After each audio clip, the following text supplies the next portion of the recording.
Good morning, welcome back to the Transcontinental Race 2023 daily race coverage. This is day 7.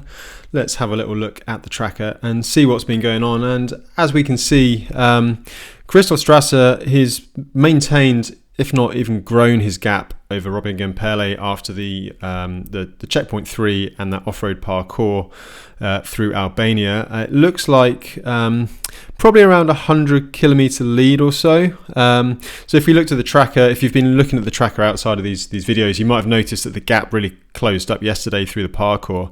And I think that's essentially just a reflection of how slow the going is over this mandatory section over here through the mountains. A lot of off-road and just quite slow going. Now, just to sort of highlight, we've not there's no kind of street view or anything like that. It's hard to know what's there. However, and we've not seen many photos from the race organisers yet. However, Rob Gardner, he actually runs some races over in the UK. He actually looks after the tracking page. Follow my challenge in the UK as well. So sorry, Rob, for giving you so much stick about how slow it is. But yeah, this is from a tour 2013. So he knows Andrew Phillips pretty well, and they were touring together. So Andrew Phillips is the race director. So it might give you some clue as to why this parcours is in the race. But they toured it. So this was 2013. Obviously, things do change, especially with an off-road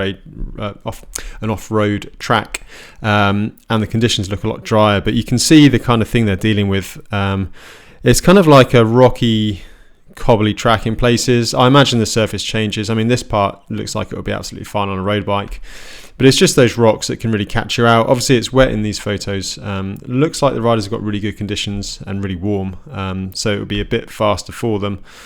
But yeah, there's rocky tracks, and when you're on 30mm tyres, maybe even 28, you just got to go slow and take it easy. I mean, it looks beautiful. So yeah, that's Rob there. So that is what the riders are dealing with over that parcours at the moment. So yeah, that is what they're on. Just before we go any further, I'll just say thank you to Holy Fat for their support as always. They're helping me put this together. Their range of bars and nut butters are excellent for these long, slow, steady endurance efforts. So I'd urge you to check them out if that's the kind of thing you're interested in. All the details are in the description below. So go and have a little look, and we'll get back to the tracker and see what's been going on in the rest of the field. So yeah, it looks like at this stage, I mean, Christof's got quite a solid gap now. I suspect that it is probably decisive. There's a couple of reasons I say that. So let's just go. So this is obviously when they arrived at the checkpoints. Bear in mind they were together at the previous checkpoint. So Christof did this whole section basically 5 hours quicker than Robin. So he had a 5-hour gap at checkpoint 3. Now that's fairly substantial. There's enough time there to have a bit of a mechanical, have an issue, fix it and carry on. Obviously we know Robin did have a mechanical, but so that will account for some of the time. But yeah, it looks like Christof Strasser, regards to that, I mean, Robin probably lost 2 to 3 hours. So I think Strasser is really putting the hammer down and, trying to make this count. We do know Robin is excellent off-road though. He's got that mountain bike pedigree and background, but he doesn't seem to have made that much of a dent through the parcours. I'll just bring up this as well. So this is kind of the analytics side of things. And you've got all the sort of the overall speed, moving time, stop time. And the thing that's going to make the difference here, if you look at the stop time, this is the stop time overall.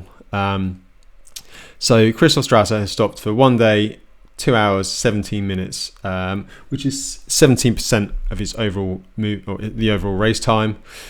Whereas Robin he stopped like an extra 10 hours, 23% of his overall time. So that's 10 hours there. That Robin is kind of lost on Christof, and Christof just seems to be doing that daily. It's a grinding down thing. Even if you're riding quicker and you're catching up every day, this is where it starts to tell.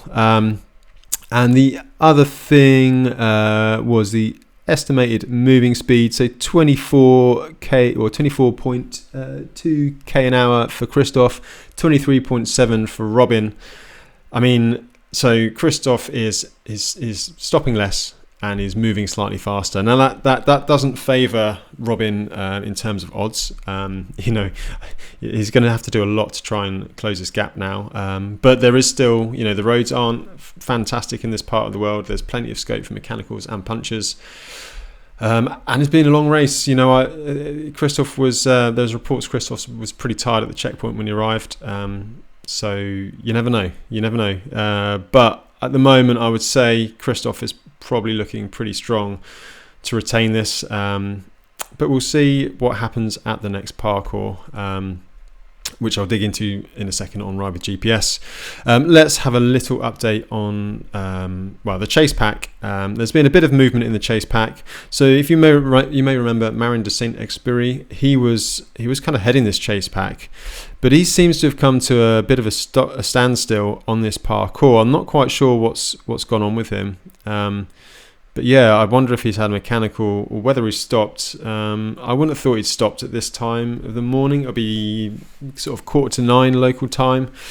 So I do wonder if he's had a mechanical which has really slowed him down, because these three other riders seem to have got past him. Either that or he's had a bigger stop at the checkpoint. So Florian, you see, is still at the checkpoint. He might have just had a big overnight sleep before a final push.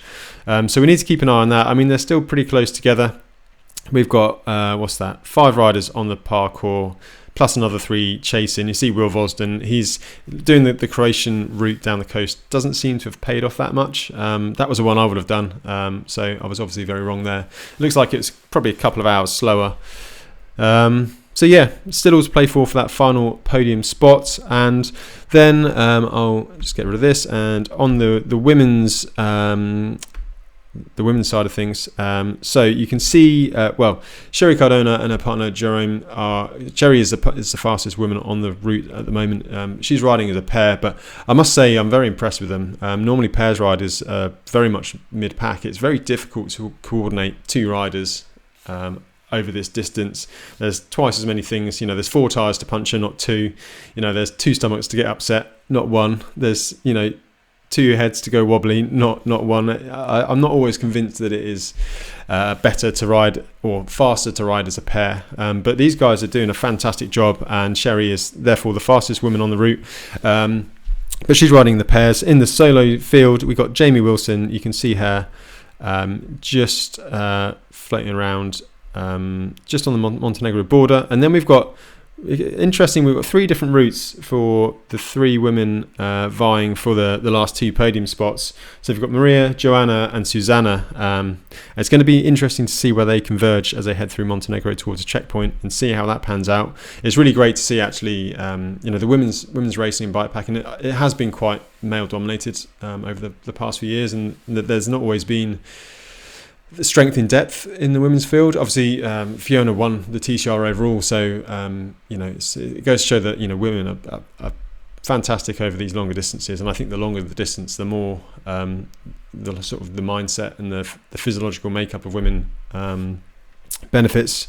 But there's never been the real strength in depth. But we're starting to see it now, and we've got another fantastic race for the podium. Tour Divide was fantastic. There's a 6-way race for the 3rd spot in the Tour Divide. So yeah, hopefully we'll see more women in the sport, and it's good to see. And just note that they are challenging the men, and they're right up there as well. So it's going to be excellent to see how that develops over the next couple of days as they head towards that 3rd checkpoint. So let's get on to the checkpoints now. So we briefly touched on it yesterday. So the parcours, well, it's not actually on this map. It's through this, starts in Burrell, and it's sort of this mountain dirt road. This is the route I would have gone, and to be honest, there's not too many options. This is what Christof Strasser and Robin have ended up taking. So dipping into Macedonia, back across the border into Albania, and then into Greece. There's quite a few band roads in this area, and it's a bit circuitous now. So Meteora is the next checkpoint. Checkpoint 4, that's the final checkpoint before the finish. I mean, you can see the finish on the map. It's almost quicker and more direct to go straight to the finish now than it is this checkpoint. So this is just the classic TCR, making you do a bit of a loop around the houses. And this is going to be interesting. We touched on it yesterday. It's a 3-part checkpoint, but essentially I view it as a 2-part checkpoint. parcour. And there was a question yesterday, like, what do I mean by the parcour? Basically, there's preset sections of route. You see these highlighted in yellow. These are preset by the organisers, and the riders have to complete them. And they're normally paired up with a checkpoint. And essentially, it's going to make these riders do some rough off-road. I suspect it's going to be very similar to what we've just seen at the parcour with checkpoint 3 between Burel and Piscopi in Albania. I suspect the surfaces will be similar. At the moment, we still don't have much intel on it. I'm sure we'll find out soon. If you look at the race tracker, you can see the race car heading down there, so I'm sure we'll get some great snaps. But there's a hell of a peak in there. Pretty big mountain. I mean, the riders don't have to do this section in the middle. It looks like basically the organisers have given the riders the options. You've got to do this section here, so they could go up, return down, loop around the long way, and then go up and down and do that section. But it doesn't necessarily make sense, but it depends on the conditions here, and no one really knows. So it's going to be a bit of a risk. I suspect the front runners are just going to go straight up and over this off-road track. And we'll see how rocky it is, I suppose. It's going to be interesting, and like I say, Christof Strasser has a big gap at the moment, but he could break a wheel, he could puncture, he could crash on one of these sections or any other section. We'll go onto his Instagram in a second and just have a little look at see what kind of surfaces we're dealing with. But yeah, so that's that, and then after that it's all fairly straightforward up to Meteola. Can't remember how you say it, but that's where the checkpoint is, and there's another parcour that runs out of there, which I think is pretty much fully tarmac. But we'll touch on that when the riders get closer. So yeah, back into the tough terrain again for our race leaders. So it's going to be interesting to see how they get on. I touched on Kristof, so this is what he posted yesterday, again into Albania. Now there's a lot of banned roads, so a lot of the riders are pushed off the sort of the main roads. The surfaces on the main roads in this part of the world, in Albania, certainly can be interesting at best. And this is what they're dealing with. It is tarmac, yes, but there's potholes, there's gravel, there's dirt, and obviously not very used. And this is where punctures and issues can happen. So yeah, it's taken the average speed down without a doubt. And he's managed to find some gravel. Well, that's not gravel, that's just rocks. Even the tarmac, you can see it's just ripply. There's a lot of heat in the winter, a lot of cold in the summer. The other way around. Sorry, a lot of cold in the winter, a lot of heat in the summer, and it can warp the roads. Big trucks going on them. So yeah, it's always interesting riding this part of the world. I just find it I find it fascinating seeing these parts of the world. So yeah, that was an update from Christof Strasser. This is Jamie Wilson, and I'm a bit slow on the story actually, but basically she slept in yesterday, lost a bit of time on the rest of the women's field, but it looks like she's kind of caught up again. What else have we got to talk about? There was one question about routes. Someone was asking, do riders tend to change on the fly? And to be honest, it's very easy for us to sit here and look at a map like this, and say, oh, you should be going this way or that way. But it's very, like, when you're, in my experience, when you're riding, you've really got to stick to the route you've planned, unless you've made an absolute disaster. You don't get the overhead view of it, and you've done all this research beforehand. So I find it's best just to stick with your route regardless. Make sure you do your planning right in the first place. Obviously I did it wrong here because I would have gone down the coast to Croatia. Do the planning first and just stick to your route, because in my experience, if you go off your route, it doesn't always end well. You do have to have a certain degree of flexibility, if there's roadworks or something like that. But generally speaking, you should probably just stick to the plan you've got. So we've got some dot watchers. So this guy actually runs, I think he's the guy that runs the Bihard Ultra Race, which is like an ultra race around Bosnia. So he's been out catching up with the riders. He saw Christof Strasser, Robin Gumperle the other day. Caught the other riders too. So that's Marin de Saint-Exupéry, looking very happy. We've got Robert Muller, again, pretty happy. At this point, you quite often please just have a quick chat with someone for 5 minutes. You're in your own head for long amounts of the day, so a quick 1 minute conversation, not even that, even 30 seconds really makes a difference to you. And there's Sherry and Jerome. They've actually done the Bihard Ultra Race, they're stopping for a nice little chat. And then we've got Jamie Wilson as well. So this would have been yesterday. Who's that? Is that Will? I can't remember the cap numbers. But yeah, plenty of riders passing through, and he's out dot watching. So great to see the riders on the road. And everyone looks very happy. So I don't know whether they're happy to be riding or just happy to stop for 5 minutes.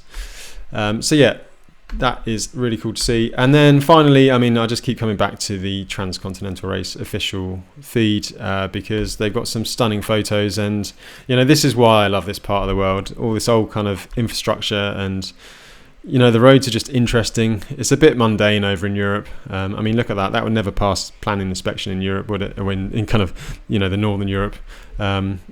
But it's just, there's so much character in this part of the world. Again, do check out the Transcontinental Race website, and the podcast is excellent as well. This was Kristof at the checkpoint in Burrell yesterday.